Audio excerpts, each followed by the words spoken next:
Hello students, welcome to class 11th। I'm Yogita Singh, your political science teacher. बच्चों, आज जो है हम पहले हमारा चैप्टर चल रहा था विधायिका। विधायिका हमने पढ़ी थी, ये हमारा चैप्टर 5th है और ये हमने ख़त्म कर लिया था। आज हम चैप्टर 4th पढ़ेंगे, कार्यपालिका। ये सर कि मैंने आपको बताया था सरकार के 3 पार्ट हैं, विधायिका, कार्यपालिका और न्यायपालिका। तो पहले हमने विधायिका ख़त्म करा, आज हम कार्यपालिका पढ़ेंगे और उसके बाद हमारे पास चैप्टर आएगा न्यायपालिका। तो अब हम कार्यपालिका को समझते हैं, कार्यपालिका होती क्या है। देखिए, विधायिका, कार्यपालिका और न्यायपालिका, ये सरकार के 3 अंग हैं। ये तीनों मिलकर जो है शासन का कार्य करते तथा कानून व्यवस्था बनाए रखने और जनता का कल्याण करने में जो है ये इनका योगदान रहता है। संविधान ये सुनिश्चित करता है कि ये सभी एक दूसरे से तालमेल बनाकर काम करें और आपस में संतुलन बनाकर रखें। ठीक है। संसदीय व्यवस्था में कार्यपालिका और विधायिका एक दूसरे पर आश्रित हैं। संसदीय व्यवस्था है हमारे यहाँ पर, और ये जो कार्यपालिका विधायिका है ये एक दूसरे पर आश्रित है। विधायिका कार्यपालिका को न केवल नियंत्रित करती है बल्कि विधायिका कार्यपालिका को न केवल नियंत्रित करती है बल्कि उससे नियंत्रित भी होती है। यानी कि दोनों जो है विधायिका और कार्यपालिका जो एक दूसरे पर हस्तक्षेप रखते हैं, इंटरफेयर कर सकते हैं।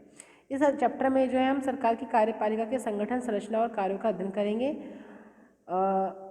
इस चैप्टर को पढ़ने से आप संसदीय और राष्ट्रपति प्रणाली की कार्यपालिका में अंतर जान सकेंगे, भारत के राष्ट्रपति की संवैधानिक स्थिति को समझेंगे और मंत्रिपरिषद की संरचना और कार्यों के बारे में भी जान सकेंगे। प्रशासनिक मशीनरी के महत्व और कार्यों के बारे में भी हम इसमें ही चैप्टर में जानेंगे। तो पहले हम बात करते हैं कार्यपालिका होती क्या है।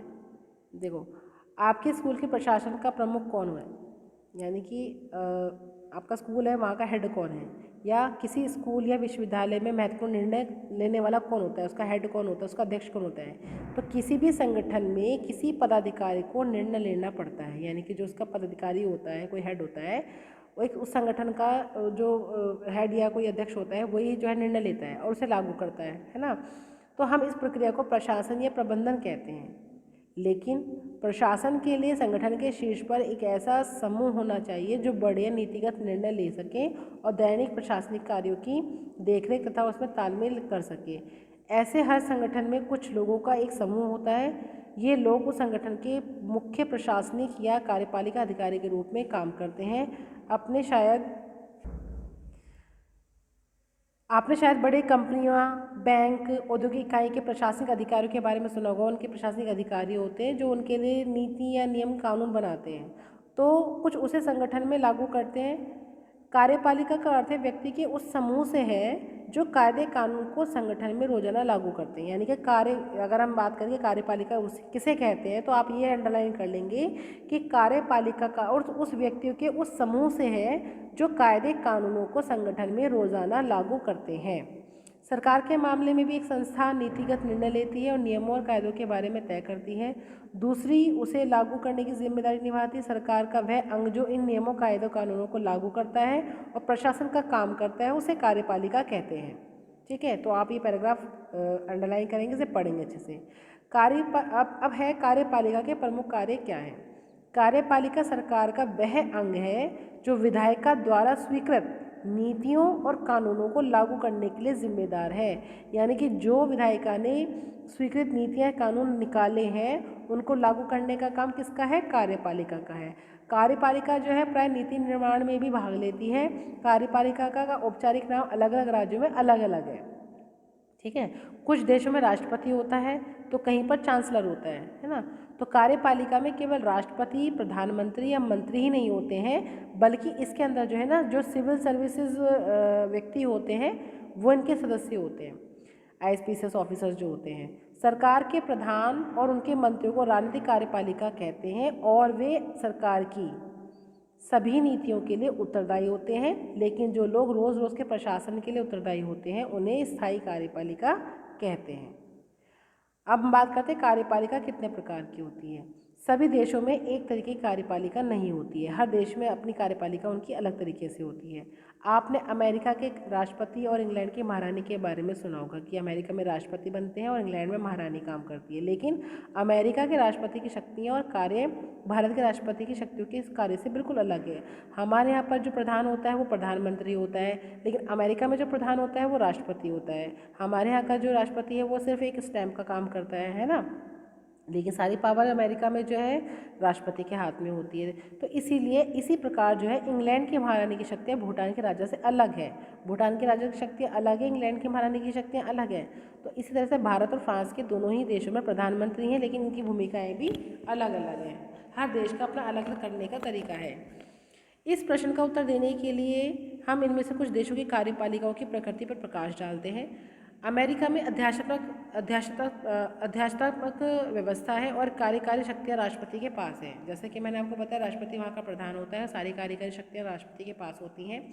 कनाडा में क्या है, कनाडा में संसदीय लोकतंत्र है और संवैधानिक राजतंत्र है ना, जिसमें महारानी एलिजाबेथ द्वितीय राज्य की प्रधान और प्रधानमंत्री सरकार का प्रधान है। फ्रांस में क्या है, फ्रांस में राष्ट्रपति और प्रधानमंत्री अर्ध अध्यात्मक व्यवस्था के हिस्से में है। राष्ट्रपति प्रधानमंत्री और अन्य मंत्रियों की नियुक्ति करता है, पर उन्हें पद से हटा नहीं सकता क्योंकि वे संसद के प्रति उत्तरदायी होते हैं।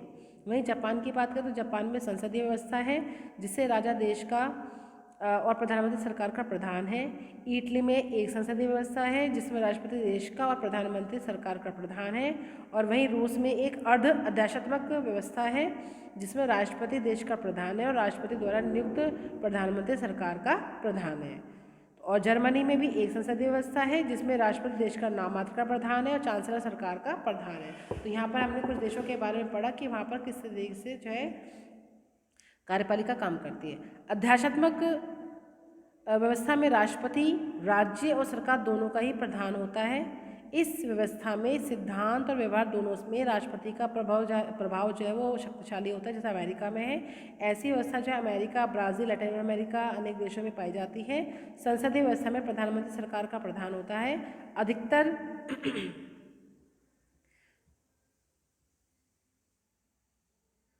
अधिकतर संसदीय व्यवस्थाओं में एक ही राष्ट्रपति या राजा होता है, जो देश का औपचारिक या नाम का प्रधानमंत्री होता है। इस व्यवस्था में राष्ट्रपति या राजा की भूमिका मुख्यतः अलंकारिक होती है। प्रधानमंत्री या मंत्रिमंडल के पास वास्तविक शक्ति होती है। जर्मनी, इटली, जापान, इंग्लैंड और पुर्तगाल आदि देशों में यह व्यवस्था है। और जो अर्ध अध्यात्मक व्यवस्था में राष्ट्रपति और प्रधानमंत्री दोनों होते हैं, लेकिन संसदीय व्यवस्था के विपरीत इसमें राष्ट्रपति को दैनिक कार्यों के संपादन में महत्वपूर्ण शक्तियाँ प्राप्त होती हैं। इस व्यवस्था में कभी कभी राष्ट्रपति और प्रधानमंत्री दोनों ही एक दल के हो सकते हैं, लेकिन जब कभी वो दो अलग दल के होते हैं तो उनमें आपस में विरोध हो सकता है, जैसा फ्रांस, रूस और श्रीलंका में ऐसी व्यवस्था है। अब यहाँ पीछे आ जाओ, यहाँ पे देखिए कार्यपालिका के प्रकार। देखिए यहाँ पर दो तरीके की बताई गई, सामूहिक नेतृत्व के सिद्धांत पर आधारित प्रणाली और है एक व्यक्ति के नेतृत्व के सिद्धांत पर प्रणाली। जो सामूहिक नेतृत्व के सिद्धांत पर आधारित प्रणाली है वहाँ पर दो है, एक तो संसदीय, एक अर्ध अध्यात्मक। संसदीय में क्या है, संसदीय में होता है कि जो सरकार के प्रमुख को आमतौर पर प्रधानमंत्री कहते हैं, यानी सरकार का जो प्रमुख होता है वो प्रधानमंत्री होता है। वह विधायिका में बहुमत वाले दल का नेता होता है। वह विधायिका के प्रति जवाबदेह होता है और देश का प्रमुख इनमें से कोई भी हो सकता है। अर्ध अध्यात्मक में क्या है, राष्ट्रपति देश का प्रमुख होता है, प्रधानमंत्री सरकार का प्रमुख होता है और प्रधानमंत्री और उसका मंत्रिपरिषद विधायिका के प्रति जो है जवाबदेह होता है। और अध्यात्मक में क्या है, जहाँ पर एक व्यक्ति के नेतृत्व में होता है वहाँ पर राष्ट्रपति देश का प्रमुख होता है, वहीं सरकार का भी प्रमुख होता है। राष्ट्रपति का चुनाव आमतौर पर प्रत्यक्ष मतदान से होता है और वह विधायिका के प्रति जवाबदेह नहीं होता है। अब हम बात इसमें देखो, श्रीलंका में अर्ध अध्यात्मक कार्यपालिका है। 1978 में श्रीलंका के संविधान का संशोधन करके अध्यात्मक कार्यपालिका लागू की गई थी। इस प्रणाली में जनता प्रत्यक्ष रूप से राष्ट्रपति को चुनती है। यह संभव है कि राष्ट्रपति और प्रधानमंत्री एक ही दल या अलग अलग दल के हो सकते हैं। संविधान राष्ट्रपति को व्यापक शक्तियाँ देता है। राष्ट्रपति संसद में बहुमत वाले दल के सदस्यों से प्रधानमंत्री को चुनता है। यद्यपि मंत्रियों के लिए संसद का सदस्य होना अनिवार्य है, लेकिन राष्ट्रपति प्रधानमंत्री और दूसरे मंत्रियों को हटा सकता है। राज्य का निर्वाचन प्रधान और सशस्त्र सेनाओं का प्रधान सेनापति होने के अलावा राष्ट्रपति सरकार का भी प्रधान होता है। राष्ट्रपति 6 साल के लिए चुना जाता है और उसे संसद के कुल सदस्य संख्या के 2/3 बहुमत से प्रस्तावित प्रस्ताव के द्वारा हटाया भी जा सकता है। यदि यह प्रस्ताव संसद के कम से कम आधे सदस्यों के द्वारा पास किया जाए और संसद का अध्यक्ष भी संतुष्ट हो कि आरोपों में दम है, तो संसद का अध्यक्ष उसे सर्वोच्च न्यायालय को भी भेज सकता है। अब हम बात करते हैं भारत में संसदीय कार्यपालिका। देखो, जब भारत का संविधान लिखा जा रहा था तब तक भारत को 1919 और 1935 के अधिनियमों के अंतर्गत संसदीय व्यवस्था के बारे में जो है काफ़ी अनुभव हो चुका था। इस अनुभव ने हमें ये दिखाया कि जो संसदीय व्यवस्था के अंतर्गत कार्यपालिका को जो है जनप्रतिनिधियों के द्वारा जो है प्रभावपूर्ण तरीके से नियंत्रित किया जा सकता है। भारतीय संविधान के निर्माता एक ऐसी सरकार सुनिश्चित करना चाहते थे जो जनता की अपेक्षाओं के प्रति संवेदनशील हो और उत्तरदायी हो। संसदीय कार्यपालिका की जगह दूसरा विकल्प अध्यात्मक सरकार का था, लेकिन अध्यात्मक कार्यपालिका मुख्य कार्यकारी के रूप में राष्ट्रपति पर बहुत बल देती है और उसे सभी शक्ति का स्रोत मानती है। अध्यात्मक कार्यपालिका में व्यक्ति पूजा का खतरा बना रहता है। संविधान निर्माता एक ऐसी सरकार चाहते थे जिसमें एक शक्तिशाली कार्यपालिका तो हो, लेकिन साथ साथ उसमें व्यक्ति पूजा पर पर्याप्त अंकुश लगे हों। संसदीय व्यवस्था में ऐसी अनेक प्रक्रियाएं हैं जो ये सुनिश्चित करती हैं कि कार्यपालिका विधायिका ये जनता के प्रतिनिधियों के प्रति उत्तरदायी हो और उन्हें नियंत्रित भी करती हो। इसलिए संविधान ने राष्ट्र प्रांतीय दोनों ही स्तरों पर संसदीय कार्यपालिका की व्यवस्था को स्वीकार किया। यानी कि भारत में जो है कैसी कार्यपालिका व्यवस्था है? संसदीय कार्यपालिका व्यवस्था है। इस व्यवस्था के अंतर्गत राष्ट्रपति भारत में राज्य का औपचारिक प्रधान होता है तथा प्रधानमंत्री और उसके जो मंत्रिपरिषद होते हैं वह राष्ट्रीय स्तर पर जो राष्ट्रीय स्तर पर सरकार को जो है वो चलाते हैं। राज्य के स्तर पर राज्यपाल, मुख्यमंत्री और मंत्रिपरिषद मिलकर जो है कार्यपालिका बनाते हैं।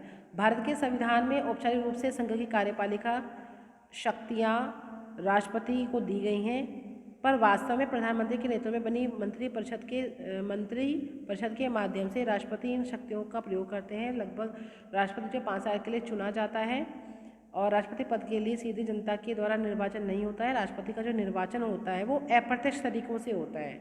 मतलब राष्ट्रपति का जो निर्वाचन होता है वो आम नागरिक नहीं करते हैं, बल्कि जो निर्वाचित विधायक और जो सांसद होते हैं वो जो है राष्ट्रपति का चुनाव करते हैं।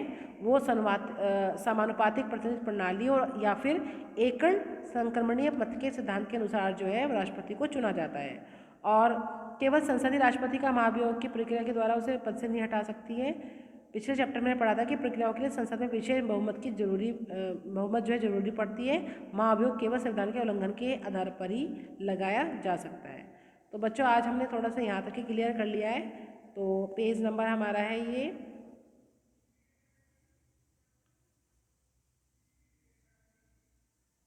पेज नंबर नहीं, इस पर भारत में संसदीय कार्यपालिका के हम सेकंड पैराग्राफ तक आ गए हैं और इसके आगे आप यहाँ तक जो अपने चैप्टर को रीड करेंगे और वीडियो को बहुत ध्यान से देखेंगे और चैप्टर को बहुत ध्यान से समझेंगे। Thank you, have a good day.